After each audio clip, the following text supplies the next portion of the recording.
Bom, e a gente vai abrir esse programa de hoje falando sobre o futuro. Tenho certeza que você em casa teve a vida completamente modificada por conta dessa pandemia de coronavírus. As relações de trabalho mudaram, as relações amorosas mudaram, nossa relação com a tecnologia mudou, tudo mudou.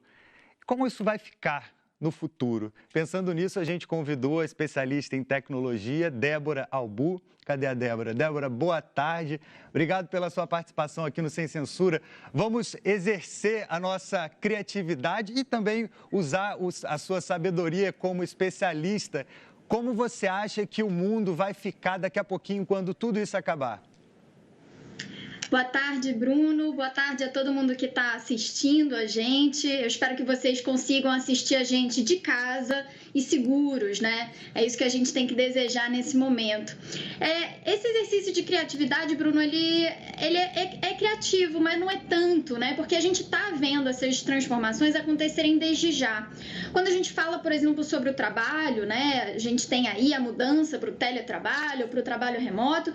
A gente sabe que isso é para poucos, né? Isso é um privilégio de um certo grupo, né? Dos trabalhos intelectuais que podem ser mantidos mesmo à distância. Mas dentro desse trabalho, que vai certamente seguir sendo esse teletrabalho, né? Vai seguir um pouco dentro das nossas casas, é muito importante que a gente pense sobre as melhores práticas para fazer isso, né? Então, a preocupação com a saúde mental, por exemplo, dos seus funcionários, da sua equipe, né? Perguntar como é que está todo mundo bem durante esse momento, né? Isso é algo que com certeza vai se estender para depois da pandemia. A gente precisa pensar também nesses momentos de intervalo, né? Se a gente tinha, né, no escritório o pedaço do cafezinho, a conversa de corredor, onde é que estão esses intervalos hoje em dia? Como é que a gente pode manter essas relações profissionais acontecendo mesmo à distância? Então, isso é super importante da gente pensar.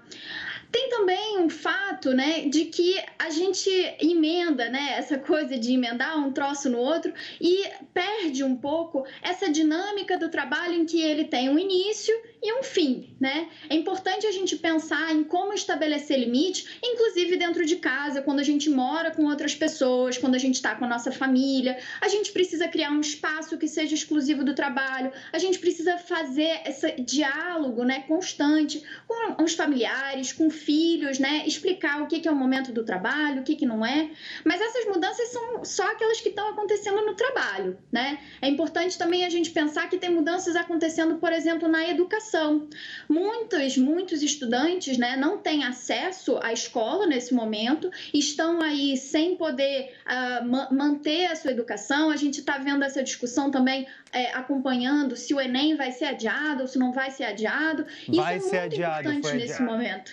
Pois é, vai ser adiado, né? E isso é muito importante porque se a gente considera, e aí eu acho que essa é certamente uma tendência que a gente vai ver para depois da pandemia, a gente precisa olhar para o acesso à internet como algo tão fundamental quanto saneamento básico, quanto luz, quanto gás, quanto água, né? Ô, Débora, isso agora é algo fundamental. Você falou da internet, eu queria puxar a entrevista para esse lado da tecnologia, que é a sua especialidade lá no ITS, Instituto de Tecnologia e Sociedade aqui do Rio de Janeiro.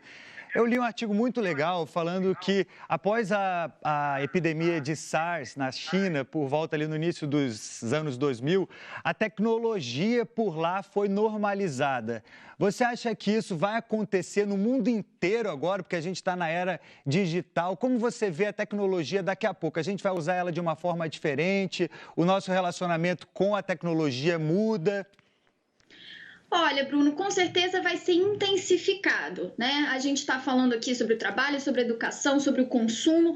Todas essas formas, né, de existir, de se socializar, elas vão ser mediadas pelas tecnologias. Elas já são hoje em dia, né? A gente fala muito do celular ser a extensão um pouco do nosso corpo para se comunicar com as pessoas, para fazer transações bancárias, para pedir os alimentos no mercado, né?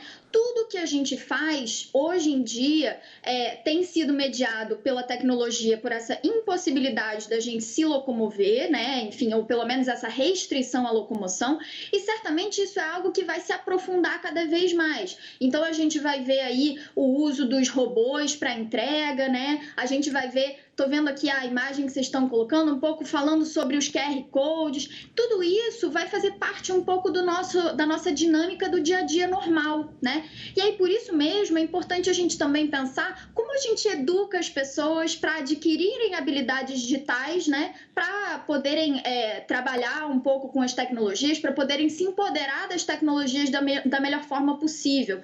Então, tem aí uma dinâmica também da educação digital e da educação midiática, como a gente fala, né? A nossa relação com a informação, ela está cada vez mais concentrada nas plataformas digitais e isso é muito importante, né? O problema aí da infodemia, desse caos informacional que a gente está vivendo em tempos de pandemia e para depois, a desinformação, ela é algo que vai se estender e vai tomar novas formas a cada vez. Então, é muito importante a gente... Eu tenho que agradecer a sua entrevista, que o nosso tempo aqui é curtinho, você é brilhante. Curtinho. Obrigado, viu? Muito obrigada, gente. Valeu. Fiquem seguros.